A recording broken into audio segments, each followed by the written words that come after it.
ગામઠી રસોડામાં આપનું સ્વાગત છે।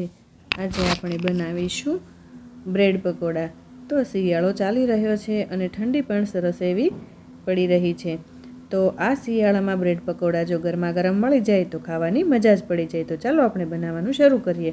મેં અહીં 300 થી 400 ગ્રામ જેટલા મેં અહીં બટાકા લીધા છે। તેને કાપી અને પાણીમાં રાખી અને તેને આવી રીતે આપણે ધોઈ અને ચોખ્ખા કરી લેવાના છે અને આપણે એ કુકરમાં ઉમેરીશું ને ત્યારબાદ 1 થી 1.5 ગ્લાસ જેટલું પાણી ઉમેરીશું ને આપણે બટાકાને બાફવા માટે મૂકી દઈએ। તો આપણે 4 થી 5 જેટલી વિસલ વગાડી લઈએ। તો હવે આપણે બધા મસાલાઓ જોઈ લઈએ। તો મેં અહીં બ્રેડ લીધી છે। મેં અહીં વ્હાઈટ બ્રેડ લીધી છે। તમે જો મલ્ટીગ્રેન કે બીજી કોઈ પણ બ્રેડ લઈ શકો છો। મેં અહીં 1 કપ જેટલો ચણાનો લોટ લીધો છે, એટલે કે 150 ગ્રામ જેટલો। ત્યારબાદ 2 ચમચી કોર્નફ્લોર ને 2 ચમચી મેં અહીં મેંદાનો લોટ લીધો છે। ત્યારબાદ મેં અહીં આંબલી લીધી છે પલાળીને થોડી એવી। ત્યારબાદ સામો એટલો મેં ગોળ લીધો છે। ત્યારબાદ કોથમીર,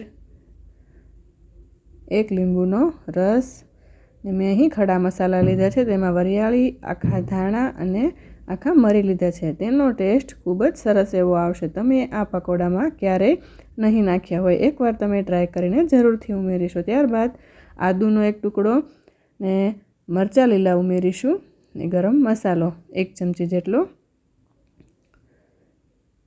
ને સ્વાદ પ્રમાણે મીઠું ઉમેરીશું। તો મેં અહીં બટેકાને બાફી અને તેની છાલ દૂર કરીને લીધા છે। તો હવે આપણે અહીં ચટણી બનાવી લઈએ।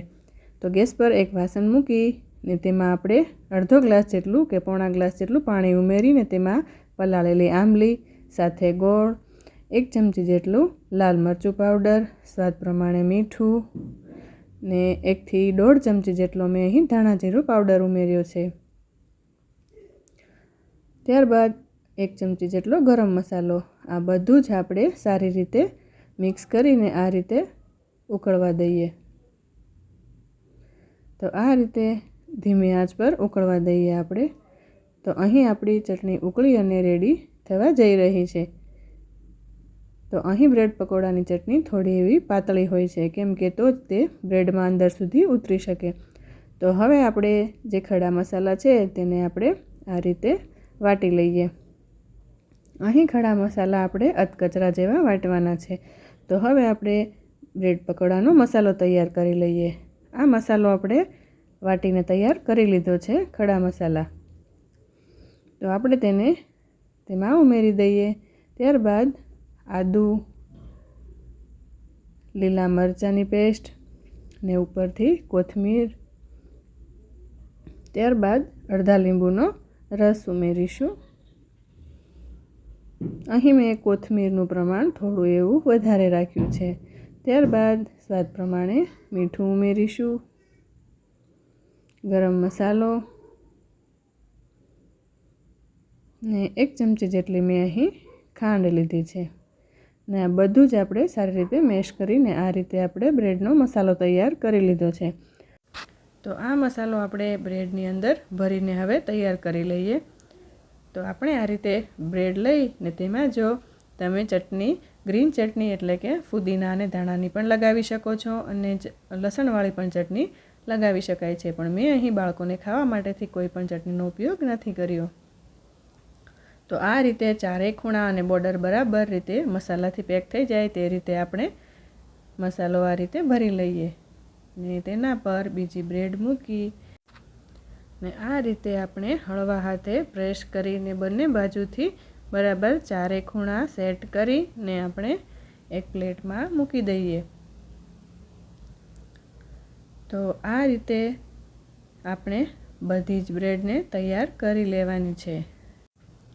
તમે પણ ઘરે જરૂરથી આ રીતે એકદમ સરળ અને સાદી રીતે જે આપણે પહેલાંના સમયમાં બનાવતા તે રીતે બનાવીને ટ્રાય કરજો। તો અહીં આપણી બધી જ બ્રેડ ભરાઈ અને રેડી થઈ ગઈ છે અને સરસ એવી દેખાઈ પણ રહી છે। તો ચાલો આપણે હવે બેટર તૈયાર કરી લઈએ, જે આપણે તેમાં ડીપ કરીને તળવાનું છે। તો આપણે એક ચાળણી મૂકી વાસણમાં અને તેમાં મેંદાનો લોટ, કોર્નફ્લોર, ત્યારબાદ સાથે ઉમેરીશું ચણાનો લોટ. તો આ રીતે આપણે ચાળી લેવાના છે લોટ, બધા હંમેશા ચાળીને જ લેવા. તો સાથે આપણે ચણાનો લોટ પણ અહીં ઉમેરી દઈએ. તો તેને પણ આપણે સારી રીતે ચાળી લેવાનો છે, એટલે જેથી કરીને બેટરમાં ગાંઠા ના રહે. તો અહીં આપણો લોટ પણ ચડાઈને રેડી થઈ ગયો છે ને હવે મેં અહીં પાણી લીધું છે. જેટલું જોવે તેટલું આપણે આ રીતે પાણી ઉમેરતા જઈએ ને આ રીતે મિક્સ કરતા જઈશું. અહીં આપણે બેટર પાતળું જ રાખવાનું છે, જેથી ક્રિસ્પી અને ઓછું તેલ પીવે. એકલા ચણાનો લોટનો આપણે ઉપયોગ નથી કર્યો. મેંદો અને કોર્નફ્લોર ઉમેરવાથી તેલ પકોડા ઓછું પીવે છે ને સાથે થોડા એવા ક્રિસ્પી પણ થાય છે. તો આપણે થોડું એવું સ્વાદ પ્રમાણે મીઠું ઉમેરીશું ને આ રીતે આવું પાતળું બેટર આપણે તૈયાર કરવાનું છે. તો બેટર બરાબર બન્યું છે કે નહીં તે જોવા માટે આ રીતે આપણે ચમચી લઈને વચ્ચેથી આ રીતે તમે ચેક કરો તો બરાબર બેટર તૈયાર થઈ ગયું છે. તો હવે આપણે હાથમાં બ્રેડ લઈને આ રીતે ધીમેથી મૂકી ને બીજી સાઈડ આ રીતે પલટાવી લઈએ.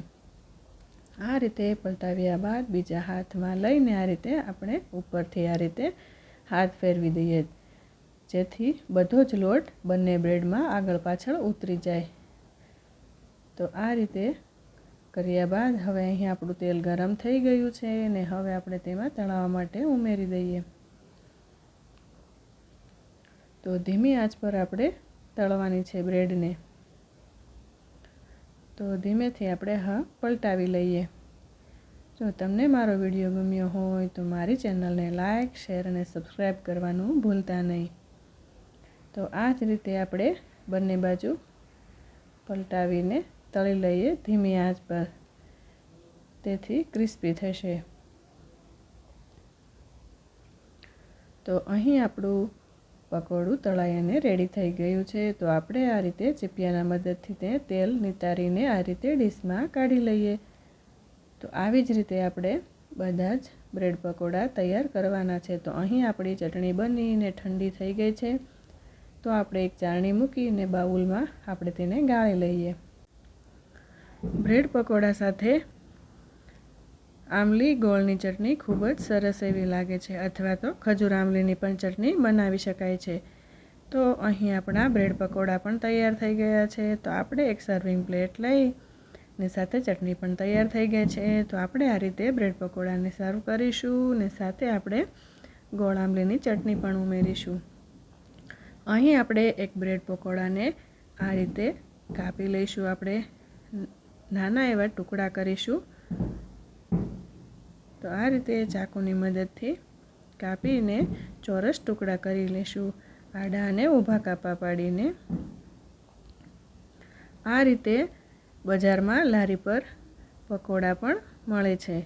તો અહીં આપણે એક પ્લેટમાં સર્વ કરીશું ને ત્યારબાદ આપણે તેને ઉપરથી ઉમેરીશું ચટણી, ગોળ આમલીની ચટણી ઉમેરીશું.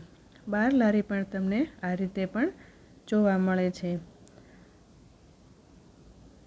તો અહીં તૈયાર છે બ્રેડ પકોડાને ઉપરથી થોડી એવી ગાર્નિશિંગ માટે કોથમીર પણ ઉમેરીશું. તો અહીં આપણા બ્રેડ પકોડા તૈયાર છે. તો તમે આ બ્રેડ પકોડા જ્યારે બનાવો ત્યારે તેમાં ખડા મસાલા એટલે કે મરી, વરિયાળી અને આખા દાણાનો સ્વાદ ખૂબ જ સરસ એવો લાગે છે. તમે જરૂરથી ટ્રાય કરો ત્યારે તે મસાલા જરૂરથી અચૂક ઉમેરજો. તો આ રીતે તમે જો બ્રેડ પકોડા બનાવશો તો તમને લારીનો સ્વાદ પણ ભૂલાઈ જશે ને ખૂબ જ ઓછી મહેનત ને ચોખ્ખાઈ અને ખૂબ જ ઓછા ખર્ચામાં ઘરે જ તૈયાર થાય છે બ્રેડ પકોડા. તો મને કમેન્ટ બોક્સમાં જણાવજો કે તમને મારો વિડીયો કેવો લાગ્યો. તો ફરી મળીશું ગામઠી રસોડામાં.